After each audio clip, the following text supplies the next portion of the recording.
سپرلی د ارمانونو موسم ښکلی موسم دی هم ښکلی د هوا کله چې ځمکه او د ځمکې په سر ونې بوټي نوي ښایسته او رنګینې جامې واغوندي نو چاپیریال نه یوازې په خوشبویانو معطر کړي بلکې روحونه خوشحاله کړي او په نظر او روح کې د خوشحالۍ او رنګینۍ احساسات راپار کړي. هر طرف ته ګلونه ټوکېدلي دي او ډېر سیلانیان چې دی نو سوات طرف ته چې دی نو مخه کړې ده او موږ هم نن راغلي یو. په سوات کې د بهر موسم دی ښه ښایسته هر ځای په ځای ګلونه دي امن دی او سیلانیان ته پخواسته چې دلته راشي او انجوی وکړي. موږ په خپله راغلي یو. بهر موسم دی او ډېر مزه کوي او ډېر ښکلي بوټي دي او دې ته تاسو اوس یې وګورئ چې نه راځئ نو لږه بد کوئ او ډېر ښکلی موسم دی د بهر او چکر له ورته راشئ.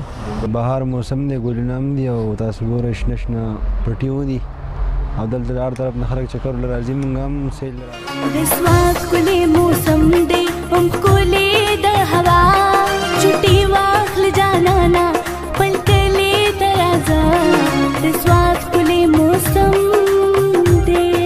هر څه نوي نوي او خوشحاله خوشحاله ښکاري.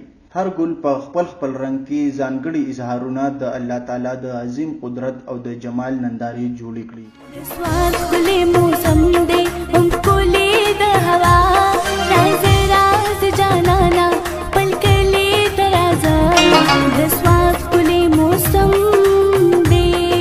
د سپرلی د هوا سره د شړشمو ټلونه زانګي غر او سمه کې د ژوند باران وروي. حسن لکه ځان را برسېره کړي او قدرت یو ځانګړی د تازګۍ او حوصله مندۍ یو نوی پیغام انسانانو ته وړاندې کړي. هغه رنګونه چې د انسانانو په لاسونو کې هغه خوند نه کوي کوم چې د قدرت په غېږه کې کوي. ځکه خو رحمان بابا ویلي دي بویول د ګل په بوټي کې پکار دي وی ظالم چې شو کوي د بوټي ګل څوک.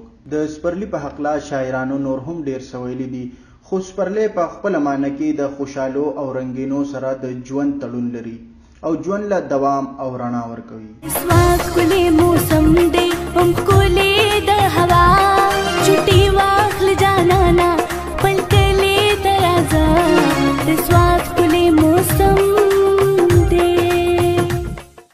موسم بهار ته چې د موسمونو باچا ویلې کیږي. په دې موسم کې د سوات دغه جنت سیمه د ګلونو سپین صادرونه واغوندي چې ښکلای یو په دوه شي.